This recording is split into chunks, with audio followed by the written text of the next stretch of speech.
The lights in the meeting room were bright and cold. Meridian Prime Space Station hung in the darkness between three star systems, a place where no single species could claim control. Inside the station's largest conference room, beings from Slash forums across the galaxy sat around a massive oval table, made of polished metal that reflected their strange forms. General Thaxiver stood at the head of the table, his 7-foot frame covered in natural armor that looked like black metal plates. His forearms moved as he spoke, and his voice carried the authority of someone who had never been questioned. The Zephyrian Empire had sent their best military commander, and everyone in the room knew it. "The Void Syndicate grows stronger each day," Thaxiver said, his yellow eyes scanning the room. "Their ships attack our trade routes. Their soldiers board our stations. We must unite or fall one by one." Round the table, other species nodded in agreement.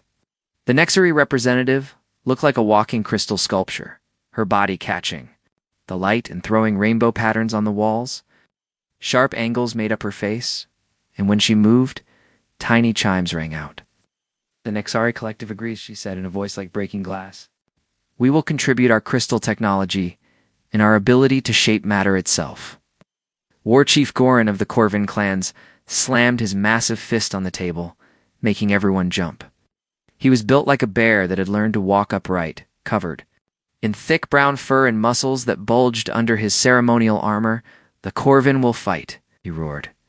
"Our warriors fear nothing. Give us ships and we will crush these void dogs." Other voices joined in around the table. The insect-like Chitauri clicked their agreement in their strange language. The floating gas beings, called the ethereals, pulsed with different colors to show they would help. Even the small but wealthy merchant guild promised to fund the war effort. Looked pleased. This alliance would bring together the strongest species in the galaxy. The Zephyrians had speed and natural armor. The Nexari could build weapons from pure crystal. The Corvins were the strongest fighters anyone had ever seen.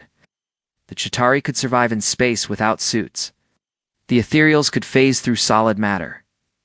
"Excellent," Thaxiver said. "With such power united, the Void Syndicate will fall within a year. Now we must discuss command structure and battle tactics." Just then, the main door to the conference room opened with a soft hiss. 3 figures walked in, and the room fell quiet. They were small compared to everyone else present. The tallest barely reached 6 feet, and they looked fragile next to the armored and dangerous beings already seated. "Sorry we're late," said the woman leading the group. She had dark hair pulled back in a simple style and wore a plain blue uniform with small metal badges. "I'm Ambassador Lisa Rodriguez, representing Earth and the Human Colonial Defense Force." The room stayed quiet, but not in a respectful way. Several beings exchanged glances that clearly said these newcomers were not impressive. General Thaxiver looked down at the humans with something close to amusement. "Humans," he said slowly, as if tasting the word. "Yes, we received your message about joining our alliance. Please sit."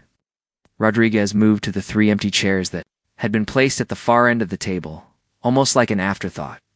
The man beside her was even smaller than she was, barely reaching 5 feet and 8 inches. He had the lean build of someone who stayed in shape but would never be called muscular. His uniform was simple green fabric, with no decorations except a name tag that read Martinez and stripes that showed his rank. "This is Staff Sergeant Jake Martinez," Rodriguez said, "and Technical Specialist Ben Clark." The third human nodded politely. He looked like he spent most of his time working with computers rather than fighting. War Chief Gorin leaned forward, squinting at the humans. "These are your warriors?" he asked, his voice full of doubt. "They look like children." "I assure you," Rodriguez said calmly, "humanity is serious about contributing to this alliance." General Thaxiver's 4 arms gestured dismissively. "What could your species possibly offer? You have no natural armor like the Zephyrians.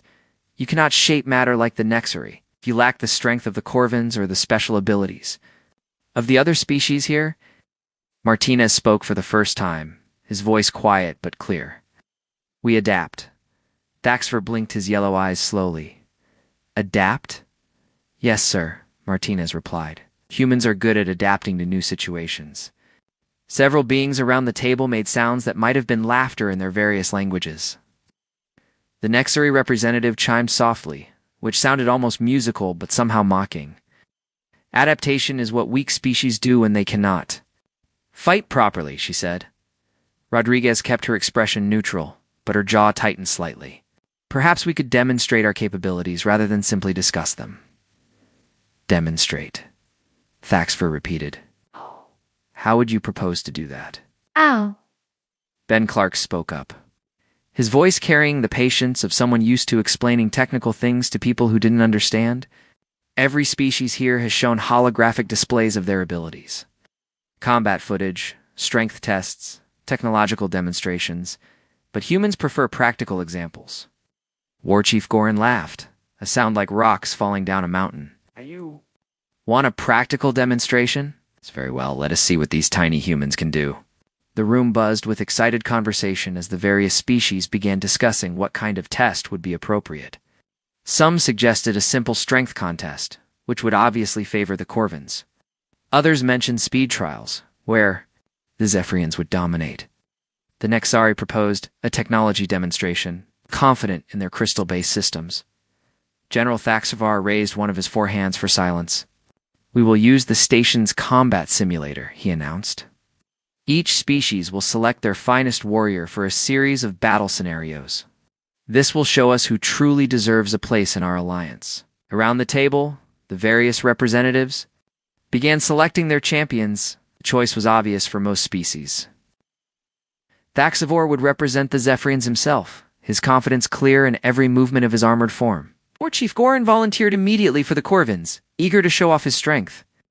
The Nexari chose their tactical specialist, a being whose crystalline form seemed to shift and change as she moved. All eyes turned to the human delegation. Rodriguez looked at her 2 companions, and after a moment of silent communication nodded toward Martinez. Staff Sergeant Martinez will represent humanity, she said simply. The room fell silent again, but this time the silence was filled with barely contained amusement.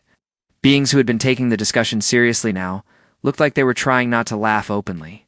Martinez sat quietly in his chair, showing no reaction to the obvious mockery around him. Thaxfer looked down at the small human soldier and shook his head slowly. Are you certain this will not be a game or a simulation for entertainment? Combat scenarios are designed to test real military capabilities. I'm certain, Rodriguez replied. Very well, Thaxfer said. But do not blame us when your representative is eliminated in the first few minutes. Perhaps then you will understand that this alliance is for serious military powers, not species that hope to hide behind others. Martinez finally looked up. At the towering Zephyrian general, its expression was calm, almost relaxed. When do we start? He asked. The question hung in the air like a challenge, though Martinez had spoken in the same quiet tone he had used throughout the meeting. For just a moment, something flickered in Thaxavor's yellow eyes. It's not concern exactly, but perhaps the first tiny seed of uncertainty. But the moment passed quickly. The general's confidence returned, and he gestured toward the door with one of his armored hands. The combat simulator is on deck 7. It will begin immediately. As the various beings began filing out of the conference room, heading toward what they all assumed would be a quick and decisive demonstration of human inadequacy, none of them noticed the small smile that briefly crossed Jake Martinez's face. It was the kind of smile that came from knowing something others. The Alliance was about to learn their first lesson about humanity, though they didn't know it yet. The combat simulator room was huge, taking up most of Deck 7. White walls curved up to meet a ceiling covered in projectors and sensors. In the center sat 4 metal chairs surrounded by holographic equipment that hummed with quiet energy. Technicians from various species worked at control panels. Preparing the simulation systems, General Thaxfer strode into the room like he owned it, his forearms gesturing as he examined the equipment. This simulator can create any environment, he explained to the gathered representatives. Space stations, planet surfaces, asteroid fields, even the interior of ships. The scenarios feel completely real to those inside. War Chief Gorin flexed his massive arms and grinned, showing teeth that looked like they could bite through metal. Good. I want to feel the impact when I crush my enemies. The Nixari representative, Shard Singer Zix, moved closer to examine the holographic projectors. Her crystalline body caught the light and threw sparkling patterns across the walls. Impressive technology, she chimed. Though not as advanced as our crystal matrix systems.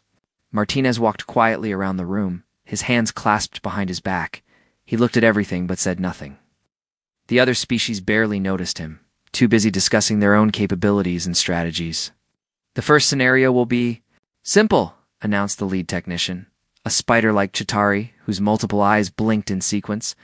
Close quarters combat in a space station corridor. This simulates the boarding actions common in our war against the Void Syndicate. Thaxver nodded approvingly. Perfect. Tight spaces favor speed and armor. The Zephyrian advantage will be clear. Rodriguez stepped forward from where she had been watching quietly. What are the rules exactly? The technician's eyes focused on her one by one. Each participant will spawn in different sections of a mock station. The objective is to reach the central command center and hold it for 60 seconds while eliminating any opposition. The simulation tracks all damage and movement. When a participant takes fatal damage, they are eliminated. Weapons? Asked Ben Clark. Standard equipment for each species, the technician replied. What your military would normally carry into such a situation? General Thaxver looked pleased. This was exactly the kind of combat where Zephyrian superiority would shine. Fast movement through corridors, natural armor to absorb damage, and forearms to handle multiple weapons. He began removing his ceremonial cloak, revealing the black armor plates that covered his body from neck to feet. War Chief Gorn was already stripping down to his combat harness, showing off muscles that looked like they were carved from stone. I will need no weapons beyond these, he said, making fists the size of dinner plates. Shardsinger's Zix began to shift and change, her crystalline form flowing like liquid glass. Sharp edges appeared along her arms and back, turning her body into a living weapon. The Nexari required no external tools, she chimed. We are the weapon. All eyes turned to Martinez, who was calmly checking his equipment. He wore standard human military gear, nothing special or advanced. A basic kinetic rifle hung across his back, simple body armor covered his chest, and a few pouches on his belt. Held what looked like ordinary supplies. That's it? Gorin asked, pointing at Martinez's equipment. No power armor? No energy weapons? No genetic enhancements? This is standard Colonial Defense Force loadout? Martinez replied simply. The aliens exchanged glances. Some looked amused, others seemed almost embarrassed for the humans. How could any species survive in a hostile galaxy with such basic equipment? Perhaps Thaxver said slowly, we should modify the scenario to be more fair. Give the human additional equipment or allies.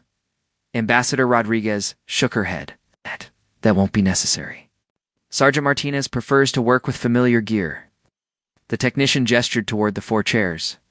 Please take your positions. The simulation will begin in 30 seconds. The 4 champions moved to their chairs. Thaxavor settled his armored form with practiced ease, clearly familiar with military simulations. Gorin had to adjust his chair to accommodate his massive frame. Zix flowed onto her chair like living water finding its shape. Martinez sat down last, his movements economical and precise.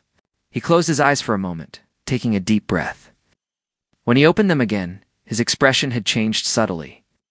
The quiet, polite soldier was gone, replaced by someone who looked completely alert and focused. Simulation beginning, announced the technician, spawning participants now. The room filled with light as the holographic systems activated. The 4 chairs seemed to disappear as the simulation took over, creating the illusion that the champions were standing in different parts of a damaged space station. On the viewing screens around the room, the observers could see 4 different perspectives. General Thaxaver appeared in what looked like a main corridor, his yellow eyes scanning for threats. War Chief Gorin stood in a cargo bay, already moving toward the nearest exit. Shardsinger Zix materialized in an engineering section, her crystalline form adapting to the environment, and Martinez found himself in what appeared to be a maintenance area, surrounded by pipes and access panels. Like the others, he didn't immediately start moving toward the objective. Instead, he stood perfectly still for several seconds, listening and watching. What is the human doing? Asked one of the observers. The others are already moving. Ben Clark, watching from the side of the room, simply smiled. He's thinking. On screen, Thaxver was making impressive progress. Natural speed allowed him to cover ground quickly. and his armor absorbed the simulated weapons fire from automated defenses without slowing him down. He moved through the corridors with the confidence of someone who had done this many times before. Goran was taking a more direct approach, literally smashing through obstacles that would stop other species. Bulkhead doors, defensive barriers, even walls seemed to crumble before his massive strength. His route toward the objective was the shortest possible, a straight line of destruction. Zix was being more tactical, using her ability to reshape her crystalline form to create tools and weapons as needed. She formed a cutting blade to slice through a locked door, then shifted into a defensive configuration when automated turrets opened fire. Martinez finally began to move, but not in the direction the others expected. Instead of heading directly toward the command center, he began exploring the maintenance areas. His movements were careful and deliberate, like someone who was mapping out the entire station in his mind. "He's going the wrong way," observed the Chitauri technician. "The objective is in the center of the station." Rodriguez watched her sergeant's progress with interest. "Is he?" On the screens, the first encounter was about to happen. Thaxiver and Goran were approaching the same corridor from different directions, their paths converging near a major intersection. Both were moving fast, confident in their abilities. They rounded the corner at almost the same moment and stopped, facing each other across 20 feet of empty corridor. For a second, neither moved. Then Goran grinned and charged, his massive form barreling down the corridor like a living battering ram. Thaxiver's response was lightning quick. He dropped low and used his superior speed to dodge to the side, then came up behind the Corvin with all four arms ready to strike. But Goran had anticipated this, spinning around with surprising agility for someone so large. The two champions clashed in the middle of the corridor, Goran's raw strength against Thaxiver's speed and armor.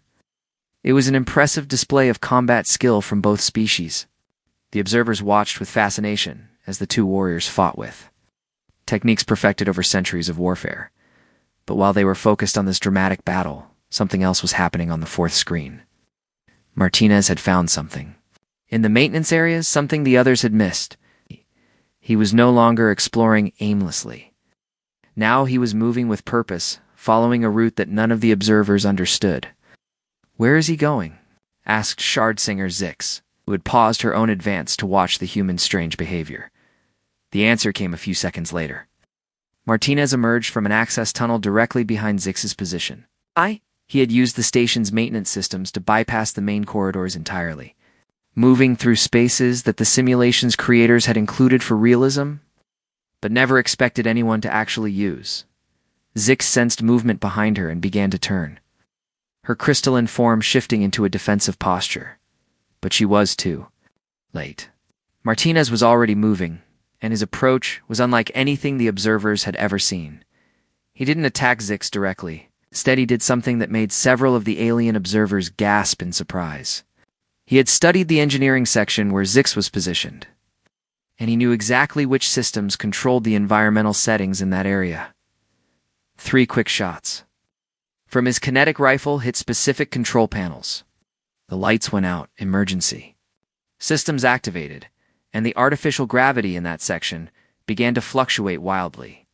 Zix, who had been prepared for direct combat, suddenly found herself dealing with an environment that was changing faster than she could adapt to.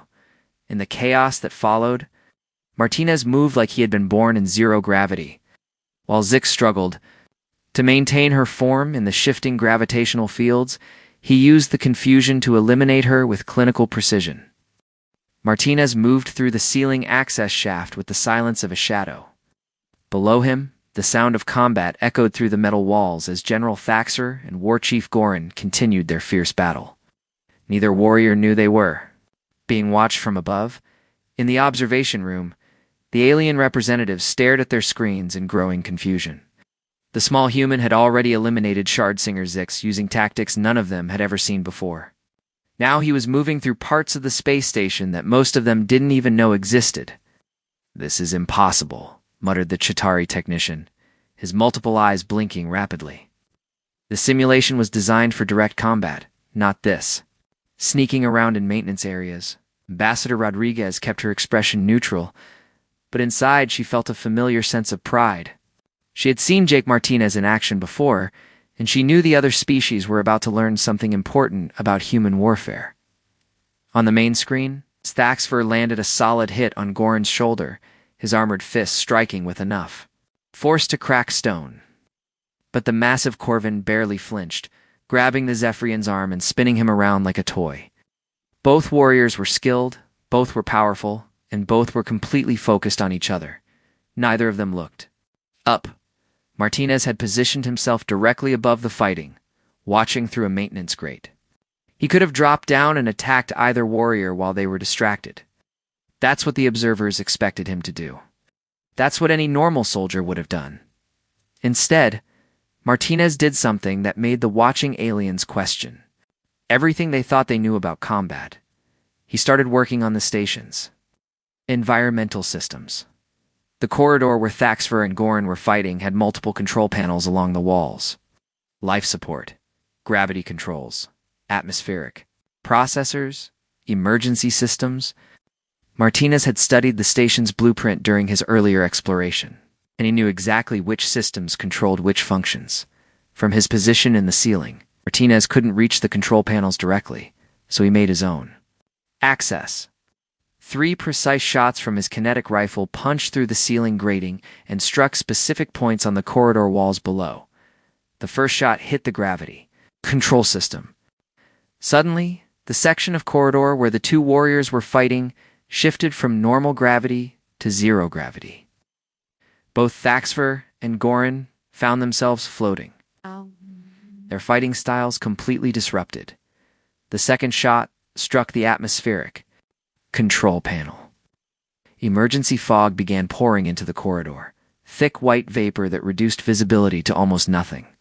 The two warriors could barely see each other, let alone coordinate their attacks. The third shot was the most clever.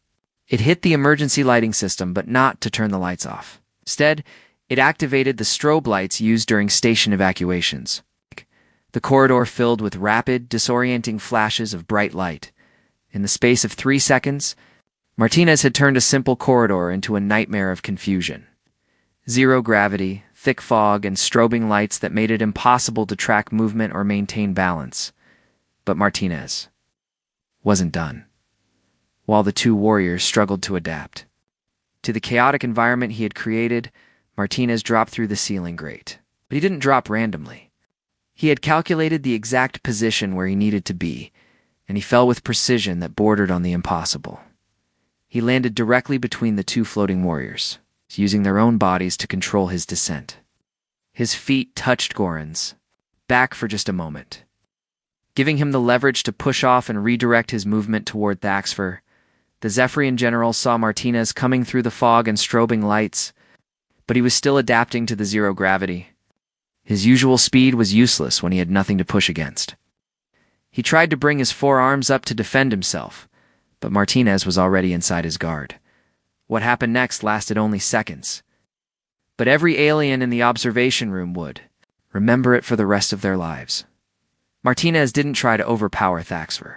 He didn't attempt to match the general's strength or speed. Instead, he used the zero-gravity environment like a tool.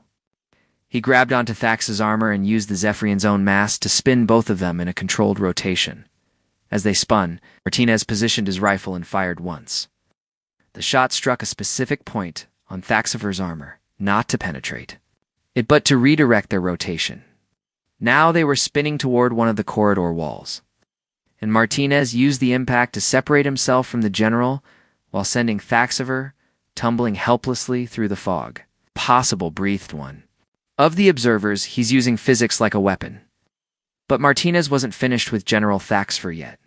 As the Zephyrian struggled to regain control in the zero gravity, Martinez had already calculated his next move. He fired his rifle again, but this time at the wall behind Thaxfer. The kinetic round struck the metal surface and ricocheted exactly the angle Martinez had intended. The ricocheting bullet struck Thaxfer's armor again. It's not hard enough to cause damage, but with enough force to send him spinning toward a specific point on the corridor wall. Martinez had turned the entire corridor into a 3-dimensional pool table. Using ricochets and momentum to control where his enemies moved, Thaxifer hit the wall near an emergency control panel. and Martinez was already moving to intercept him. The general tried to push off from the wall and escape, but Martinez had anticipated this too. Another precisely aimed shot created a ricochet that pushed Thaxavar directly into Martinez's waiting hands. In the strobing emergency lights, it through the thick fog in zero gravity, Martinez eliminated General Thaxavar with a combination of skill and environmental manipulation that left the observers speechless. Zephyrian champion eliminated, announced the simulation system. Now only Martinez and Goran remained. But the Corvin war chief had been watching the entire exchange with growing amazement. Even through the confusion of fog and strobing lights, he had seen enough to understand that he was facing something completely unprecedented. "You fight like a ghost," Goran called out through the fog, his deep voice echoing off the metal walls. "But I am not afraid of ghosts." Martinez said nothing. He was already moving, using the zero gravity to propel himself through the fog-filled corridor. But he wasn't moving toward Goran. He was moving toward the corridor's exit, toward the central command center that was the objective of the simulation. Goran realized what was happening and tried to follow. But moving in zero gravity required skills that his people had never needed to develop. The Corvins were ground fighters, used to using their massive strength against solid opponents on solid ground. Is zero gravity? Goran's strength was almost useless. Martinez reached the corridor exit and used the doorframe to launch himself toward the command center. But as he moved, he fired several more shots at the environmental control panels. The fog began to clear, the strobing lights stopped, and normal gravity slowly returned to the corridor. Goran dropped to the floor with a heavy thud as gravity reasserted itself. He looked around the now clear corridor and saw the path Martinez had taken. The war chief grinned, despite himself. This human had shown him tactics he had never imagined, and Goran respected skill even in an enemy. "Clever little ghost," Goran muttered, then began running toward the command center with ground-shaking steps. But Martinez had a significant head start, and he was using it wisely. The route to the command center led through several more corridors and chambers, each with their own environmental controls and defensive systems. The human had studied the entire station layout, and he knew exactly how to use every feature to his advantage. When Goran reached the command center entrance, found it sealed with an emergency lockdown. The massive Corvin could have smashed through the door with his bare hands, but it would take time. Time that Martinez was using to complete the simulation objective. Through the sealed door, Goran could hear the sound of the human working at the command center controls. The objective was to hold the central position for 60 seconds. Martinez had already been inside for 30 seconds. Goran began pounding on the door with his massive fists, each blow sending shockwaves through the station's structure. But the door was designed to withstand explosive decompression and armed boarding parties.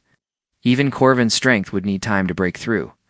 45 seconds, announced the simulation system. Goran roared in frustration and doubled his efforts. But it was too late. The door finally gave way just as the simulation timer reached 0. Objective completed. Human champion victorious. The observation room fell completely silent.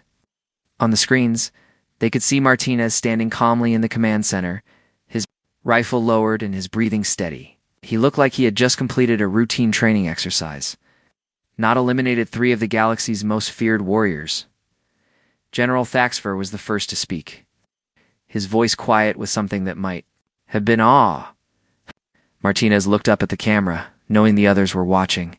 His answer was simple and direct. "I used what was available." But in the observation room, the alien representatives were beginning to understand that they had witnessed something far more significant than a simple combat demonstration. They had seen a completely different approach to warfare. The simulation chamber powered down, and the 4 chairs became visible again. Martinez opened his eyes and sat up slowly, checking his equipment with the same calm precision he had shown throughout the entire exercise. Around him, the other 3 champions were emerging from their own simulations. But their expressions were very different from when they had started. "General." Thaxavar pulled off his neural interface headset and stared at it like it had betrayed him. His 4 arms hung limply at his sides, and his yellow eyes kept shifting between the headset and the small human who was now standing up from his chair. "War Chief." Goran sat in his chair for a long moment, his massive hands gripping the armrest so tightly the metal groaned. When he finally stood, He moved like someone who had just discovered that everything he believed about combat was wrong. Schartzinger Zix was the most visibly shaken. Her crystalline form kept shifting colors, flashing from deep blue to angry, red to confused purple. The harmonic chiming that came from her movements sounded discordant and off-key, but it was the silence in the observation room that truly showed how much the demonstration had changed things. Representatives from a dozen species stood frozen, staring at the screens that still showed the final moments of the simulation. No one spoke, no one moved. They were all trying to process what they had just witnessed. Martinez walked over to a water dispenser in the corner of the simulation room and filled a small cup. He drank it slowly, giving the others time to collect themselves. When he turned back to face the room, his expression was as calm and polite as it had been when they first met. "Thank you for the opportunity to demonstrate," he said simply. Those words broke the spell that had fallen over the observation room. Suddenly everyone was talking at once, their voices mixing into a chaos of different languages and emotional responses. It's impossible. How did he move like that? The environmental controls, how did he know? No warrior fights that way. It was like he turned the station into a weapon. Ambassador Rodriguez stepped forward, her voice cutting through the noise. "If I may address some of your questions." The room gradually fell quiet again, though many of the representatives continued to stare at Martinez like he was some kind of dangerous puzzle they couldn't solve. General Staxfer was the first to speak directly. "That was not combat," he said slowly. "That was something else entirely. I have fought for 30 years, against dozens of species, and I have never seen anything like what you just did." Martinez nodded respectfully. "You fight very well, General. Your speed and strength are impressive. But you were fighting in an environment designed by engineers, not warriors." "What does that mean?" asked Schartzinger Zix, her crystalline form still shifting through nervous colors. Ben Clark stepped forward. Adjusting his glasses, "It means that Sergeant Martinez approached the simulation differently than you did. You saw a combat scenario. You saw a complex system with multiple variables that could be manipulated." War Chief Gorin frowned, his heavy brow creasing. "Speak in riddles. Explain this in simple terms." Martinez moved to stand beside one of the simulation displays, which still showed a three-dimensional map of the space station they had fought in. "Every environment has rules," he began, pointing. "Two different sections of the station: gravity, atmosphere, lighting, structural integrity, power distribution. Most warriors learn to fight within those rules.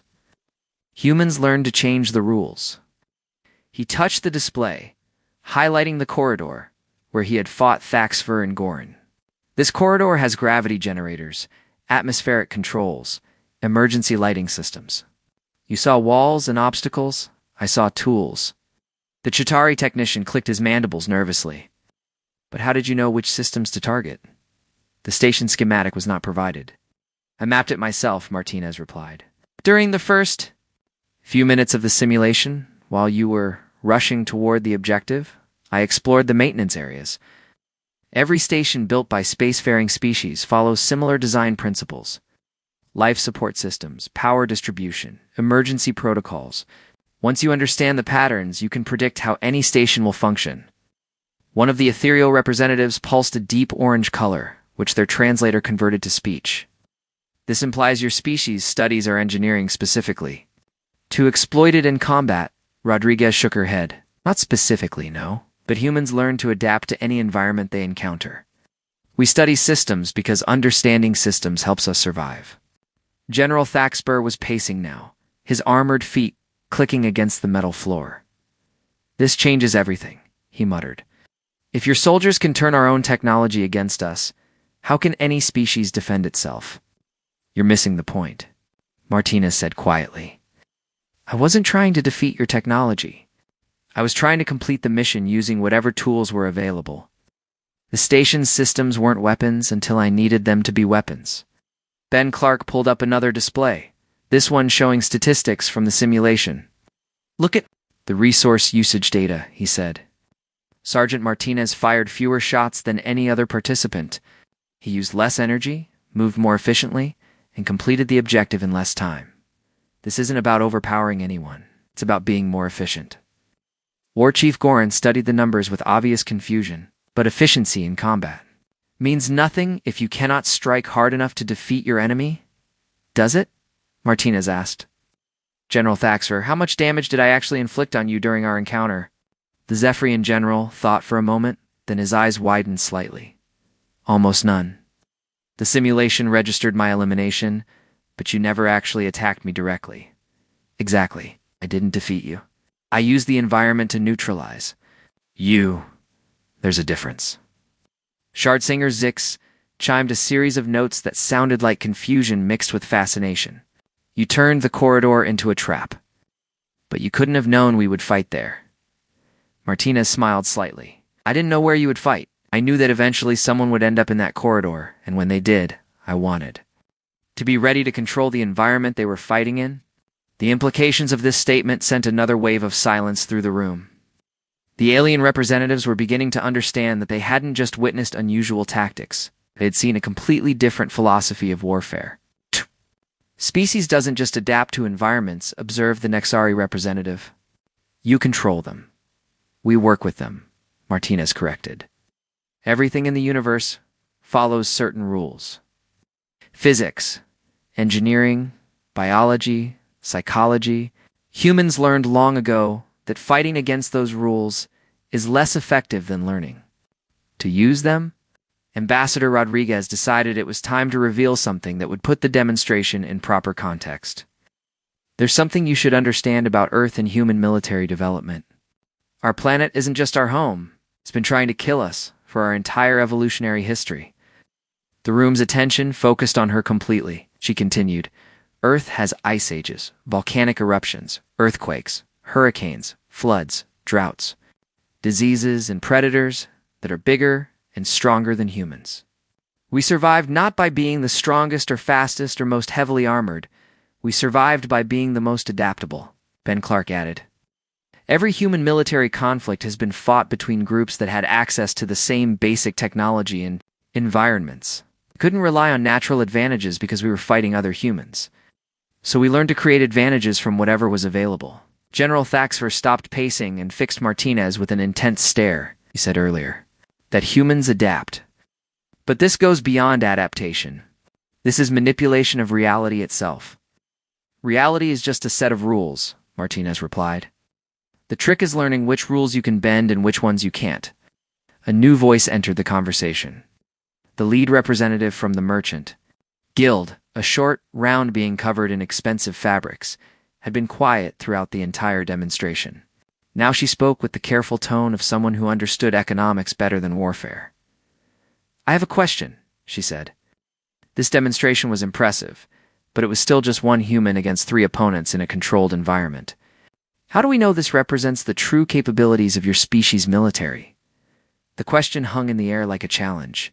Around the room, representatives nodded slightly.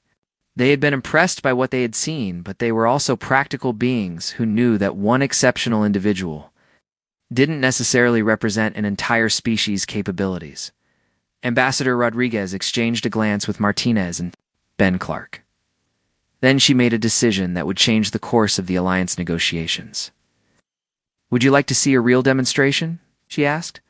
Before anyone could answer, she activated her personal communicator, Rodriguez to Colonial. Fleet Command.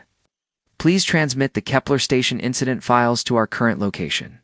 Authorization code 77 Alpha. The room's main display activated, showing the Meridian Prime Communications network connecting to Earth's military databases. Within seconds, new information began flowing across the screens. 3 months ago, Rodriguez began, the Void Syndicate attacked a human mining station in the Kepler system. The station had a crew of 1,200 civilians and a security force of 30 soldiers. The main display filled with images of Kepler Station, a mining facility that hung in space like a metal flower. Multiple arms extended from a central hub, each one dedicated to processing asteroids for rare metals. It looked peaceful and industrial. Nothing like a battlefield. Kepler Station housed 1,200 civilian miners and their families, Ambassador Rodriguez explained as the footage began. The security force consisted of 30 colonial defense soldiers. Standard protection. For a remote mining operation, the peaceful scene on the screen suddenly changed. Dark ships appeared at the edge of the system, moving fast toward the station. The alien representatives recognized the design immediately. Void Syndicate raiders, sleek and predatory, built for quick strikes and boarding actions. 200. Syndicate warriors, Rodriguez continued. Elite troops with advanced weapons and armor. By every military calculation, Kepler Station should have fallen in less than an hour. General Thaxfer leaned forward, studying the approaching enemy ships. Those are Syndicate assault vessels. I have fought them before. They carry 20 warriors, each all veterans of dozens of raids. On screen, the Syndicate ships reached the station and began their attack. Cutting beams sliced through the station's outer hull, while boarding pods fired like bullets toward the docking bays. Within minutes, enemy soldiers were pouring into Kepler Station, but something was wrong with what the aliens expected to see. War Chief Gorin frowned at the display. Where is the panic? Where are the civilians running in terror? The footage showed. Corridors inside the station, but instead of chaos and fear, there was organized movement.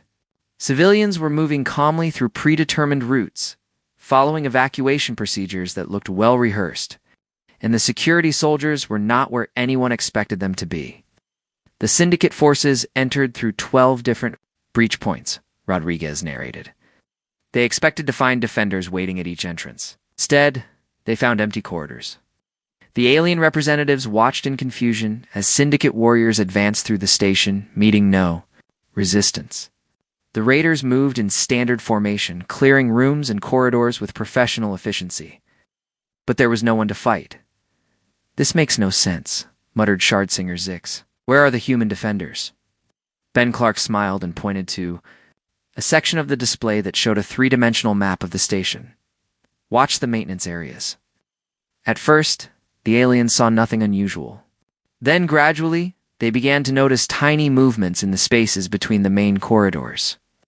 The human defenders were not meeting the Syndicate head-on. They were moving through the station's infrastructure like ghosts. The first, Syndicate casualties appeared on screen without warning. A squad of 5 raiders was advancing down a main corridor when suddenly their leader simply collapsed. No visible attack, no energy blast, nothing the aliens could identify. The other raiders looked around in confusion, trying to find an enemy. That wasn't there. Then the lights went out. Emergency lighting kicked in, casting everything in red shadows. In the dim light, the remaining 4 Syndicate warriors began firing at shadows, their fear obvious even through their armor. One by one, they fell to attacks that came from directions they couldn't predict or defend against. How? Asked the Chitauri technician, his multiple eyes blinking rapidly.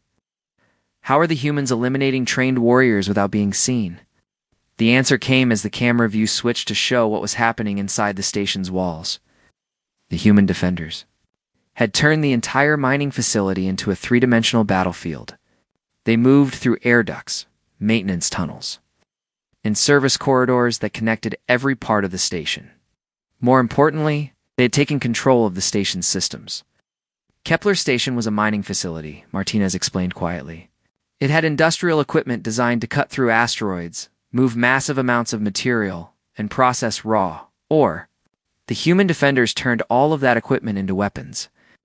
On screen, a group of Syndicate raiders was advancing through what looked like a cargo bay. Suddenly, massive mechanical arms designed for moving or containers swung down from the ceiling. The raiders scattered, but they were now separated and confused, no longer fighting as a coordinated unit. While they struggled to regroup, human soldiers appeared from concealed positions. But these weren't the direct firefights the aliens expected. The humans used the chaos created by the mechanical systems to attack from unexpected angles, then disappeared back into the station's infrastructure before the Syndicate could respond. This is not warfare, General Thaxfer said slowly. This is something else entirely. No, this is human warfare, Rodriguez corrected. When you cannot match your enemy's strength, you change the nature of the fight itself. The footage continued, showing encounter after encounter where Syndicate forces found themselves fighting not just human soldiers, but the station itself, mining lasers that had been reprogrammed to fire at specific coordinates.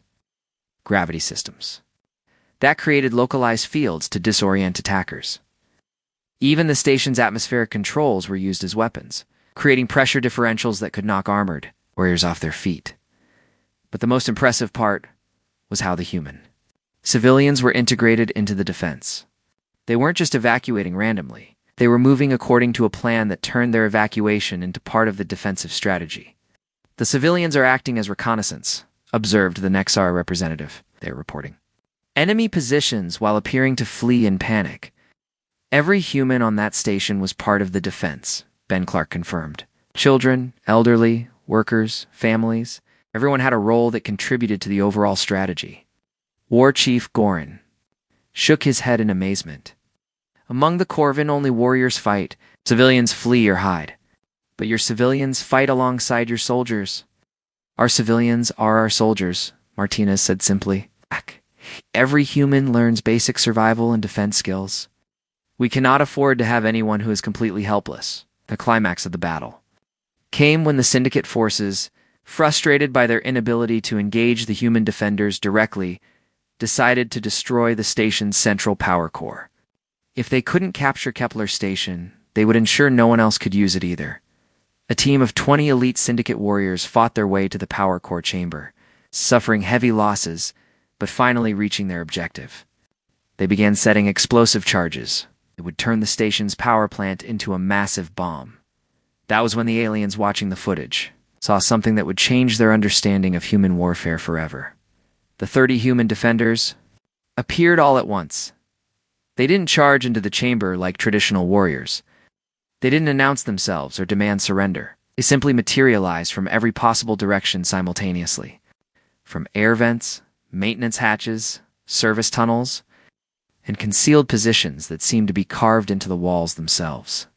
The Syndicate warriors, who had been fighting scattered encounters throughout the station, suddenly found themselves facing the entire human defense force in a coordinated assault. But even this wasn't a conventional battle. The humans fought like a single organism with 30 parts. Each soldier seemed to know exactly where every other soldier was, what they were doing, and what they were going to do next. They moved through the chamber like water flowing around obstacles. Each action designed to support and amplify the actions of their teammates in less than 2 minutes. All 20 Syndicate elite warriors were eliminated. The humans secured the chamber, disarmed the explosives, and began coordinating the final cleanup of the remaining raiders throughout the station. The total battle lasted for hours. When it was over, 1,200 human civilians were safe. The station was secure, and 197 of the 200 Syndicate attackers had been eliminated. The human defenders had suffered 3 wounded and 0 killed. The footage ended, leaving the observation room in complete silence. Finally, General Thaxfer spoke, his voice barely above a whisper. Those 30 soldiers defeated an enemy force that outnumbered them 7-1. Elite enemy soldiers with superior equipment. And they did it while protecting 1,200 civilians. How is this possible? Asked Schertzinger Zix. Ambassador Rodriguez looked around the room at the assembled representatives. Because humans don't just fight in environments, we become the environment. Every human settlement, every station, every ship is designed from the beginning to be a defensive system. Our soldiers don't just defend locations. They turn those locations into extensions of themselves. War Chief Gorin stood up slowly, his massive frame moving with something that looked like reverence. I understand now. Your species does not just have soldiers. Your entire civilization is a military force. Not military, Martinez corrected gently. Survivor. Everything humans do is designed to help us survive. And sometimes, survival means fighting in ways that other species never consider. The implications of what they had seen began to sink in around the room. The alien representatives were realizing that they hadn't just invited another species to join their alliance. They had encountered something unprecedented in galactic history.